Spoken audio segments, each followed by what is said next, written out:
I'm in the drink like a fish. I'm in the drink like a fish. I'm in the drink like a fish. I'm in the drink like a fish.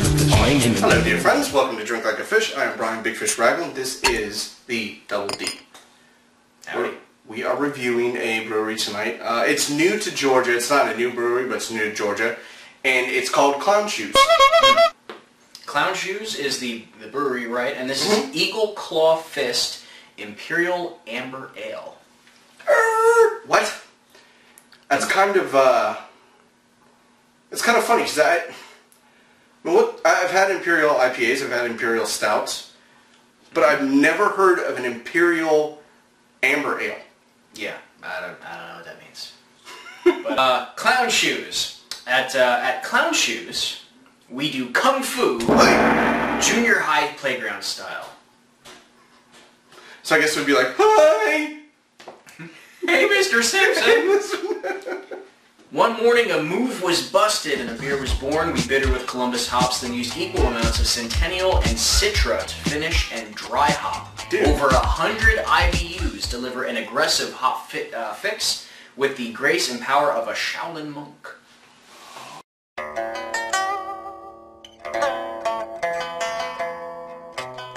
So yeah, it's an 8% ABV from Ipswich, Mass. Dude, that sounds awesome. It's Dude, that sounds awesome. should be good.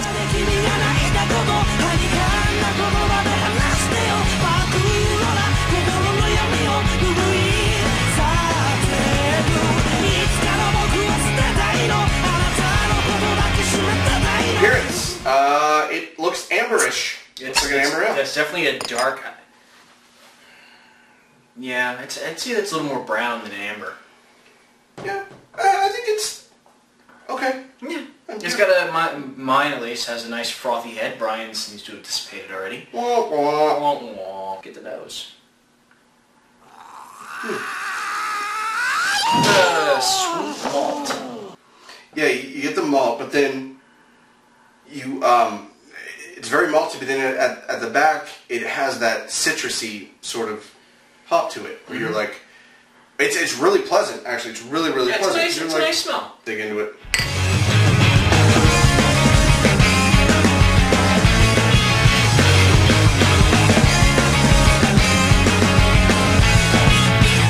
Kind of a creamy, caramelly, nice little hot bite to it. Yeah. You know, that 100. I don't know if that 100 IBUs.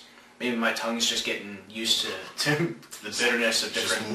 It's just worn out. Yeah, maybe. But it's got a nice bite, but it's not overpowering. It's got a nice, smooth, rounded flavor to it. I kind of like this. This is nice. It's good beer. This is a really good beer, and it's not like really identifiable. Like, oh, I'm picking out XYZ. It all kind of goes together really nicely.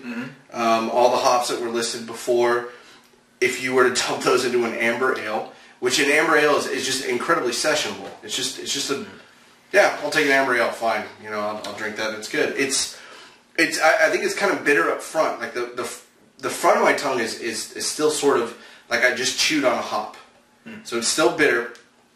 It gets sort of that creamy, malty finish, and then at the end it evens out with like a citrusy, very light, crisp, airy. After bail me out at some point. I'm just letting you just dig that hole. Thank One you. thing that I've noticed is while I've been sitting here while Brian's been talking is the aftertaste. There's a lot of bitterness that hangs out in the aftertaste. And that hop lingers.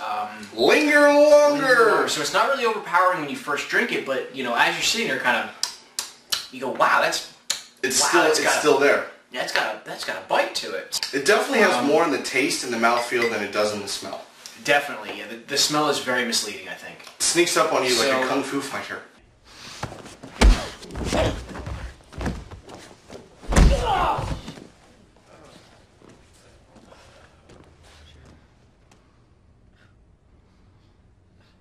She's still alive?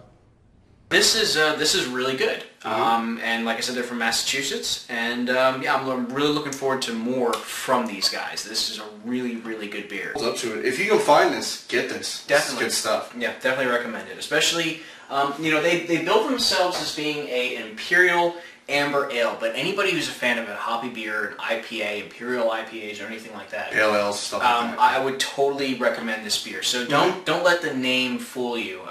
Imperial apparently is code for hop the fuck out of it. So.